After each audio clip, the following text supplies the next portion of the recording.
त्याच्यामुळे नेऊन अंजनी मातेच्या असणारा सुपूर्द केलेला आहे. हनुमंताची बाळकीर्ती विस्तारिली त्रिजगती, फळाचा कळता गमस्ती, ल्याविली ख्याती सुरवरा. आणि अशा प्रकारची कीर्ती असणारे हनुमंतरायाने बालपणामध्येच केली होती. बालपणी असणारा गेलासी तू सूर्याला धराया, म्हणजे ज्यावेळेस सूर्याला असणारा त्या ठिकाणी फळ म्हणून असणारा खायला गेले आहेत आणि तिथे जाऊन असणार निस्त वापस आले नाही, तर जे काही देवादिक आहे त्या सर्वांना असणारा जे काही ताठा असणारा त्या ठिकाणी होता, तो ताठा असणारा जिरवण्याचं काम असणारा हनुमंतरायाने केलं आणि ही प्रथम ख्याती असणारा हनुमंतरायाने बालपणामध्ये केलेली आहे.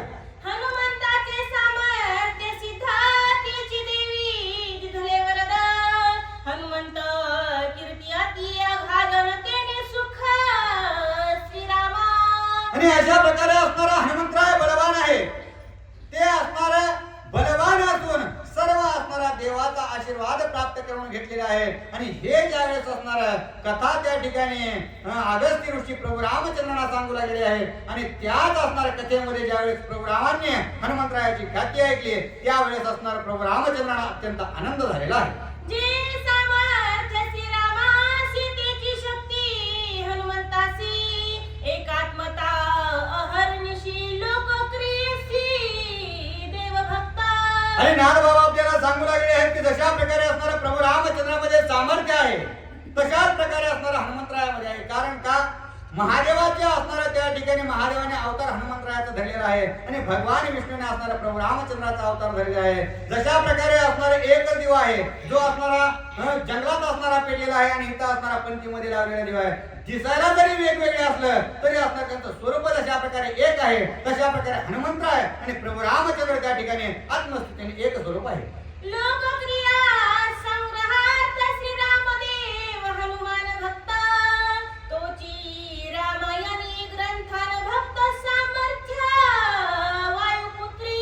आणि अशा प्रकारे असणारा हा जो लोकसंग्रह आहे, लोकांनी असणारे कशा प्रकारे असणारे नियतीने वागायला पाहिजे, कशा प्रकारे असणारे त्या ठिकाणी वर्तन करायला पाहिजे, आचरण कशा प्रकारे करायला पाहिजे, बोलायला असणारे कशा प्रकारे पाहिजे आणि कीर्ती जर करायची असेल तर त्या कीर्ती मागे असणाऱ्या त्या ठिकाणी कोणत्या कोणत्या गोष्टी असायला हव्यात, या सगळ्या गोष्टी असणाऱ्या सर्व जगताला समजून देण्यासाठी आणि पापही जास्त वाढलं होतं, त्या पापाचा असणारा निर्धारण करण्यासाठी आणि जगताला सुखी करण्यासाठी हे असणार देव भक्तांची असणार या ठिकाणी क्रीडा प्रभू रामचंद्र करून लागलेली आहे. डोंगरी दावाग्नीची ख्याती, घरीची दीपातेची निज दीप्ती, दोहीची एका दाहक शक्ती, ते वीर्य व भक्ती सामर्थ्य. जसं आता सांगितल्याप्रमाणे असणार आग असणारी कुठेही लागली तरी ती एकच स्वरूपाची असते. आपण असणारा गोड खातो, गोड असणारा गुलाबजामुन मध्ये गोड असतं आणि नुकतीतही गोड असतं, साखरेतही असणारा गोड असतो. जरी ते असणारा दिसायला भिन्न भिन्न अशा स्वरूपाचे असले तरी तो पदार्थ बनवताना एक स्वरूपानेच असणारा त्या ठिकाणी जो काही ऊस आहे त्या ऊसापासूनच अशा प्रकारे उत्पत्ती होते. दिसायला भिन्न भिन्न असतात, चवी वेगळ्या वेगळ्या लागतात, परंतु असणारा गोड स्वरूप जे त्याचं आहे तेच स्वरूप असणारा प्रभू रामचंद्राचं आणि हनुमंतरायाचं असणारा दिसू लागलेला आहे. हनुमान सता माते प्रती होता अद्भुत शक्ती, करिता भाळ बाळ भावे उद्धतीन ऋषी तुक्ती शापिला. आणि अशा प्रकारे असणारा हनुमंतराय अत्यंत बलवान झालेले आहेत.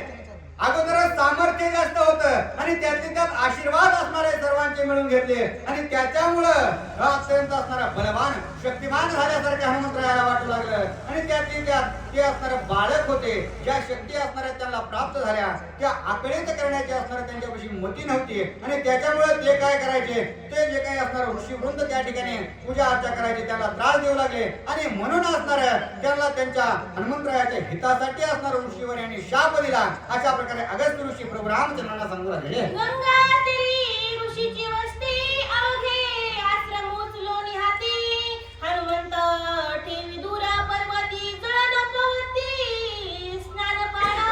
आणि अशा प्रकारे असणाऱ्या जी काही लेकरं असतात त्यांना असणाऱ्या चांगल्या वाईट गोष्टीचे काही जाणीव नसते आणि ते जशा प्रकारे असणाऱ्या कोणत्याही गोष्टी करण्याकडे धाव घेतात. तशा प्रकारे हनुमंतराय असणाऱ्या बाळ भावाने काय करू लागले, आता ते असणारे हनुमंतराय आहे. आपले लेकर आणि त्यांच्या लेकरांमध्ये बदल असेल, त्यांचे पहिल्यापासून असणारे जे काही कार्य आहे ते आगम्य स्वरूपाचे आहे, आपल्याला न कळणारे अशा प्रकारचे आहेत. मग हनुमंतराय काय करायचे, जे समुद्र जे गंगा आहे, गंगेच्या तीरावर असणारे जे ऋषीवृंद आहे ते असणारे आपल्या पूजा अर्चा करायचे. सकाळी असणारे गायत्री मंत्र वगैरे असणारे जपण्यासाठी लवकर उठायचे. परंतु ते उठण्याच्या अगोदरच हनुमंतराय असणारे त्यांचे घर वगैरे जे आहेत ते एकदम असणारे जाऊन उंच डोंगरावर ठेवायचे. मग ते उठून पाहिल्यानंतर त्या सर्व ऋषीवर्याने त्यांना असणाऱ्या पूजा अर्चेसाठी पाणी काही भेटायचं नाही. अशा प्रकारचे दयनीय अवस्था हनुमंतराया त्या सर्व ऋषीवृंदांची करू लागलेली आहे. पुष्प पर्वती